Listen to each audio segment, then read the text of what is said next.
Hi అండి. అందరూ ఎలా ఉన్నారు? బాగున్నారా? Welcome to my YouTube channel Mom's recipes. ఈరోజు మన ఛానల్‌లో ఆలూ కుర్మా ఎలా చేయాలో చూద్దాము. దానికోసం ముందుగా గిన్నె పెట్టుకొని వాటర్ యాడ్ చేద్దాం. కొంచెం ఆయిల్ కూడా యాడ్ చేసేసి మనం కట్ చేసుకొని పెట్టుకున్న ఆలూస్‌ని అయితే యాడ్ చేద్దాము. ఇవి మెత్తగా ఉడికిన తర్వాత స్టవ్ ఆఫ్ చేద్దాం. చల్లగా అయిన తర్వాత దాని మీద ఉన్న పొట్టుని తీసుకొని పక్కన పెట్టేసుకుందాము. ఇంకో కడాయిలో అయితే ఆయిల్ వేసుకొని ఇందులోకైతే పోపు దినుసులు కూడా యాడ్ చేసేద్దాము. ఇవి కొంచెం ఫ్రై అయిన తర్వాత ఆనియన్, పచ్చిమిర్చి, కరివేపాకు వేసి బాగా ఫ్రై అవ్వనిద్దాం. ఇందులోకైతే 1 స్పూన్ అల్లం వెల్లుల్లి పేస్ట్ కూడా వేసి పచ్చివాసన పోయిన తర్వాత టమాటోస్ని యాడ్ చేసేద్దాము.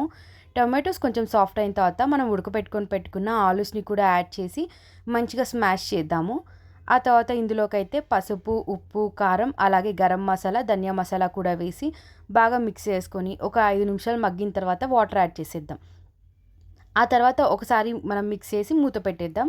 ఒక 5-10 నిమిషాలు అయితే వీటిని బాగా మగ్గనిద్దాం. ఆ తర్వాత స్టవ్ ఆఫ్ చేద్దాం. అంతే, ఎంతో టేస్టీ అయిన ఆలూ కుర్మా రెడీ.